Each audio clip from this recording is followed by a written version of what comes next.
Assalamu alaikum wa rahmatullah.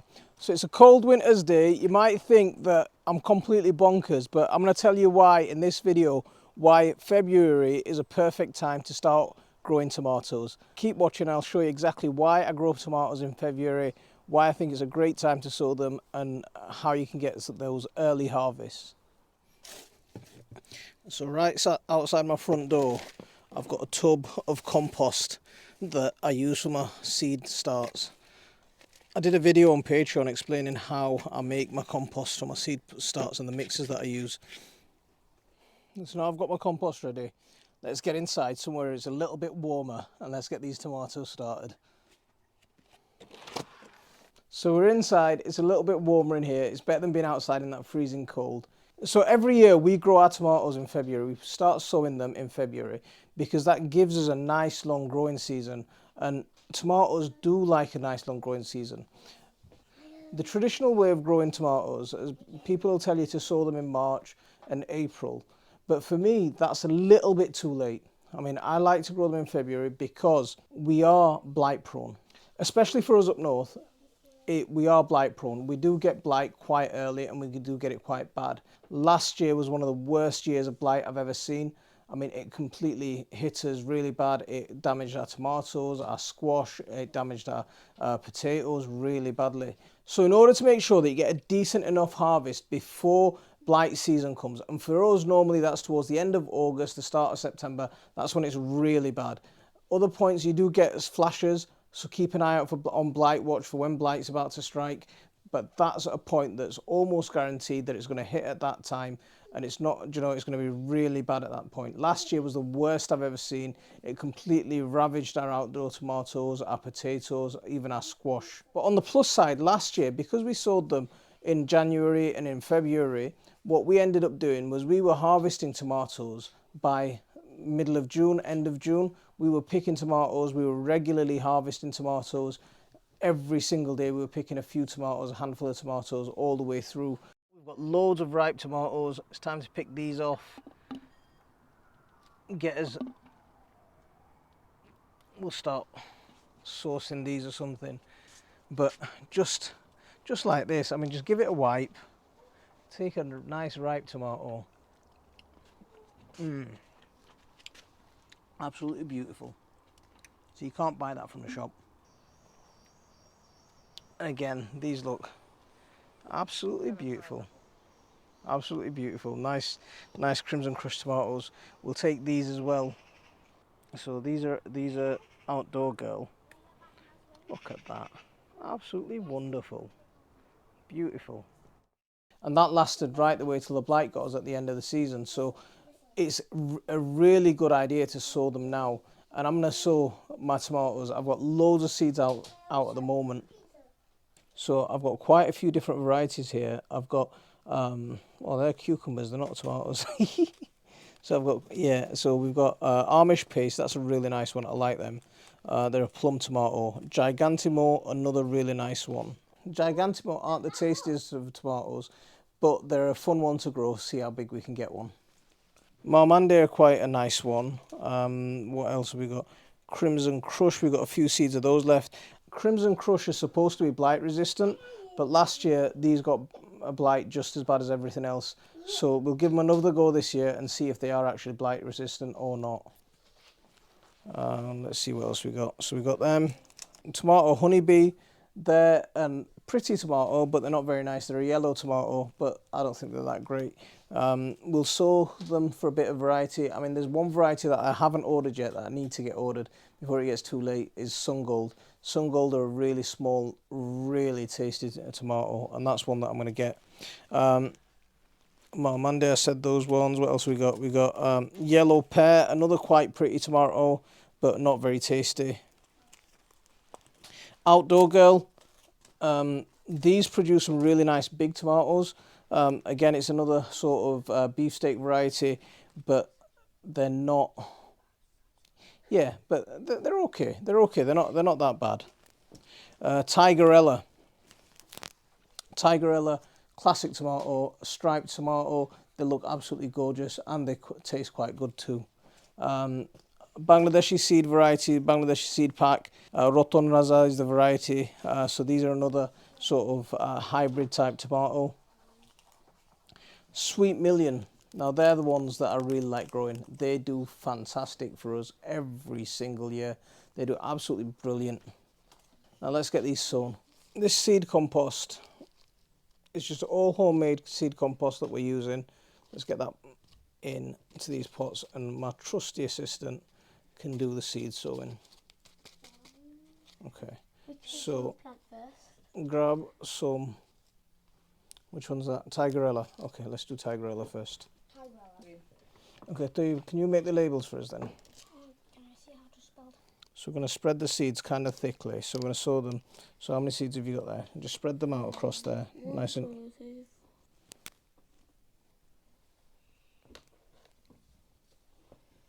Wait, okay, go on. There we go. Now do we push them in? No, we're just going to gently cover them with a bit more seed compost, and then that's it. So Tayyip, have you got my label ready for me? It just spells tiger right now. That's fine, tiger's fine. Okay, that's one done. So we'll just keep doing that with the rest of the tomatoes and sow them thickly like this. So we've got 2, 4, 6, 8 different tomato varieties sown just now, and we've got quite a few different tomato seeds that we've already got started. And what I'm going to do with these, I'm going to pot these up as well. Now these tomatoes are just ordinary tomato seedlings from a supermarket variety. One of the objections that you're going to get around planting tomatoes early on like this is that they get leggy. And these are maybe what you could call a little bit leggy, but if you come and have a look at this, they look heavy. So one of the things about tomatoes is if you have a look at right there, those white things that are coming out the side. Now, tomatoes put out roots all the way up the stem. So all those hairs that you can see on a tomato plant, they turn into roots.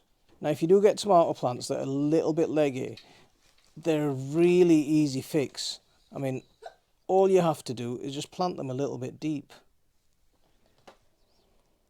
So all these plants that I've sown together that are really compact or really grown in a really tight space, just watch what I'm going to do now.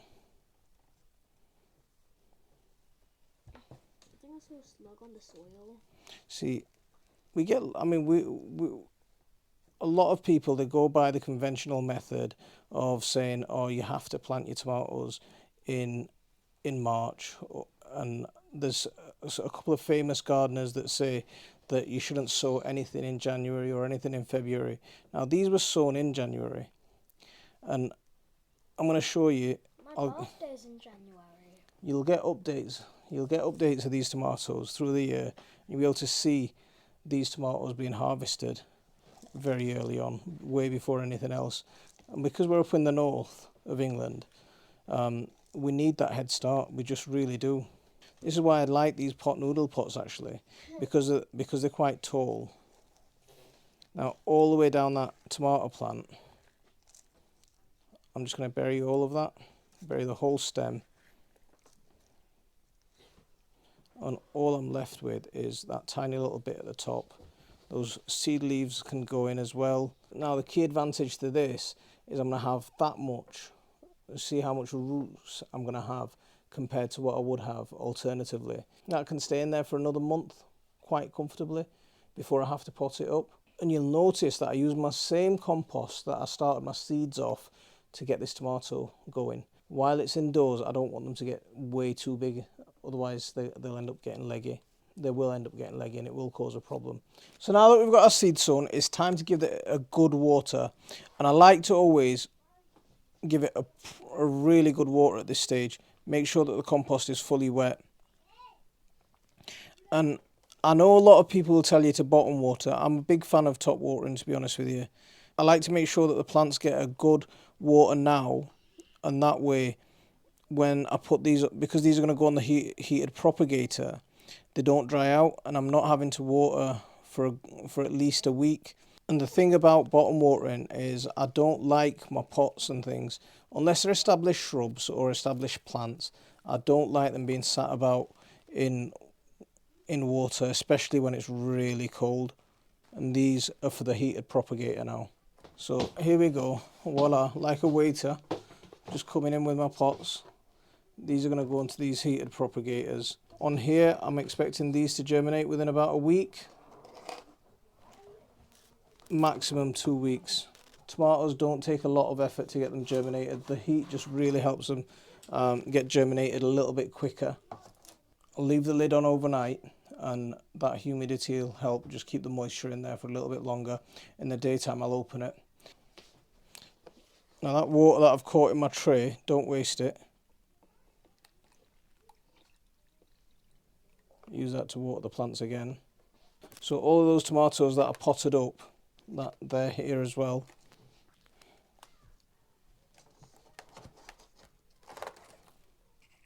Give them a really good soak. Now, again, with these kind of plants, I like to top water because it just helps settle that soil, and I go for a really heavy soak. Might even look like a bit of overkill with these tomatoes. There's plenty of drainage holes, and the compost is plenty free draining. There's plenty of sand in there to get it draining nicely. Let's get those upstairs and get them on my grow table. We're upstairs into my makeshift grow table. You can have a preview of the other plants that I've got going. They're all looking really nice actually.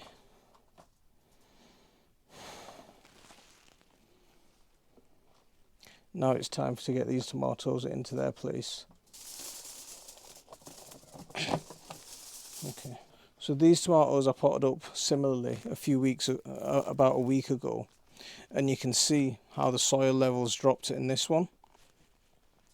Now, once that leaf there gets clear of the lid of the rim of this pot, I'm just going to fill it all the way to the top with soil, and that's going to be plenty good enough to keep growing in here. One of the things that I will do when I top this off with fresh compost is I'll use a compost that's slightly richer, not too rich but slightly richer, just so that when I top water next time, it'll wash those nutrients down and it'll just revitalize the whole pot.